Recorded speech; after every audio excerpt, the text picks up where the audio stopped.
On November 25th, 1988, Junko Furuta was kidnapped, beaten, and raped. She was held captive for 42 days.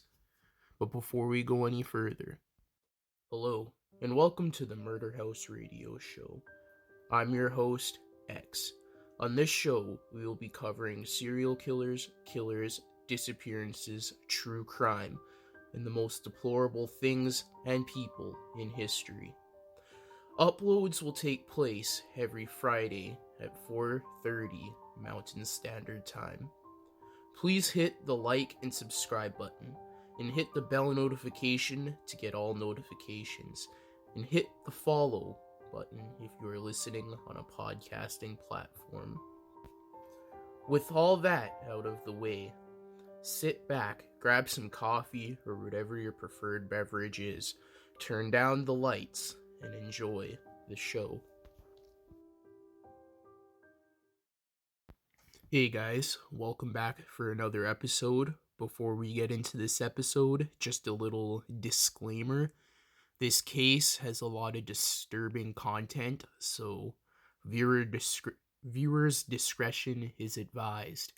And this case takes place in Japan, and I do not speak Japanese, so I will do my best to pronounce these names correctly and fluently, but don't get on me in the comments. But without any further ado, let's get into today's episode.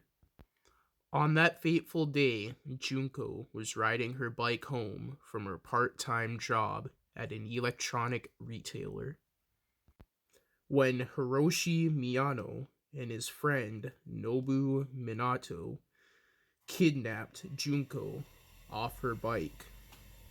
Miyano then took Junko to an abandoned warehouse where he sexually assaulted her and beat her. He had said to her that he has connections to the Japanese mafia, the Yakuza, and also said that they know where her family lives, and that they would kill them if she said anything to the police. He then took her to a hotel where he and two other men took turns sexually assaulting her. After these atrocities, they took her to Minato's parents' house. After Junko was missing for 3 days, Junko's mother was working with the police concerning her daughter. Junko was forced to call her parents to tell them that she had ran away and not to look for her. Now, no matter how scared you are of your kid or what have you, bringing a girl home, especially in the condition Junko was in, I'm assuming she was all beat up, looking traumatized and scared and whatnot, the parents should have done something, no matter what. That's just beyond me. But anyway, let's continue. Minato's parents and brother knew Junko was in the house. Minato tried to convince them that Junko was a girlfriend of one of his friends. They didn't believe him, but they didn't care. The parents and brothers said they were scared of Minato's anger, his retribution, and his Yakuza ties. Still, I still think they should have taken matters to the police. It probably could have saved this poor girl's life and put a stop to this monster. Minato and his friends would brag about holding Junko captive.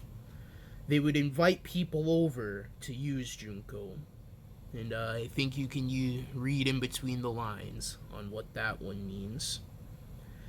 It was believed over 100 men have done this to her, sometimes up to 12 a day, so they were using her as a sex slave, basically. During these 42 days, she was barely fed and barely had anything to drink. When she would throw up from dehydration, she would be beaten for the fact she threw up. They would force her to be naked, putting her in a freezer, and forcing her to sleep on the balcony in the cold. After about 20 days, she was unable to walk. They would set her legs on fire with lighter fluid and smash her hands with dumbbells. One night, Junko tried to escape, crawling down the stairs. Her captors were drunk. They found her trying to escape, and when she was calling the police, Miyano found her and hung up the phone. One thing there, the police usually always follow up on a hung up call.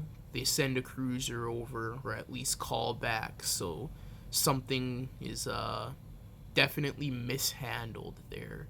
I don't know how they do things in Japan, but that's how they do things where I am. They come back and they follow up on a hung up call. They then proceeded to set her on fire and stomp on her head on concrete. They had beaten her so badly they no longer felt aroused by her. Which I don't know how they could, because I'm fairly certain, well, I'm guaranteeing she wasn't in the best condition. So, I'm just a loss for words. This is very disturbing. So, they did the same thing they did to another one of their victims. On January 4th, 1989, after a defeat in gambling, her captors were upset. Her captors beat and burned her for 2 hours. Junko went into shock and died the next day. Manito's brother called to inform Manito that Junko had passed.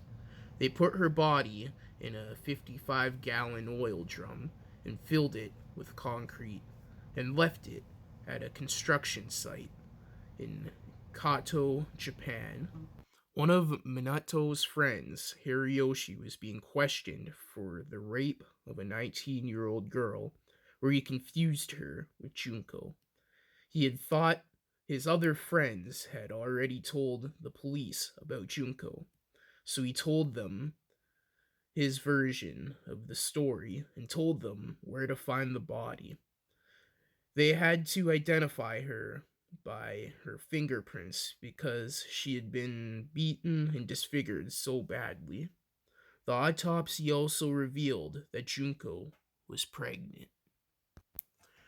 When Junko's mother found out the details of the murder, she had to be submitted to psychiatric care, which is completely understandable. 100% understandable. The police were unable to release these monsters' names because they were underage. However, the media leaked them. I also don't get how young people can commit such atrocities such as this. I don't know if all of them were underage, but yeah, that I digress to that. They were tried as adults due to public backlash and the nature of the crimes, as they should. They got light sentences. They were charged with causing bodily injuries resulting in death.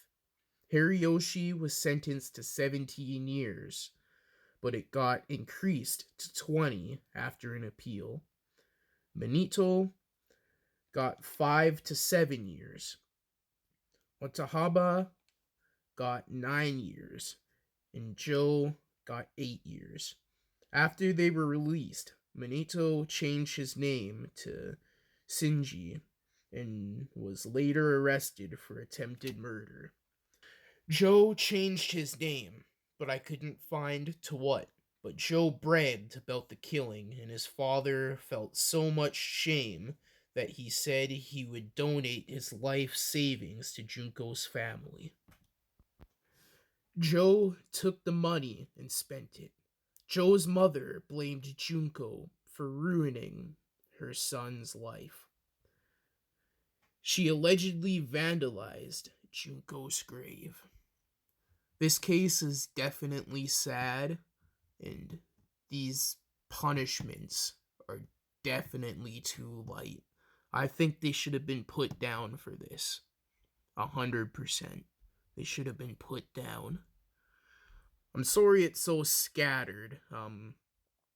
When I was researching it, it was the case was a bit scattered itself. But yeah, the names were hard to keep track of who did what and whatnot. But Manito was the ringleader, I guess you could say, because he's the one who initially kidnapped her. So yeah, there's that. It was interesting researching this. I can't say I enjoyed it, because that would be fucked up. But yeah, that is the case of Junko Furuta. Thank you for listening to this episode of the Murder House Radio Show. Please like, comment, subscribe, and share for more if you are viewing on YouTube. Leave recommendations for future episodes in the comments. Don't forget to hit the bell notification to get all notifications. If you are listening on a podcasting platform, hit follow, and it doesn't hurt to give a 5-star review. I hope you have a good rest of your day. This is your host X, signing off.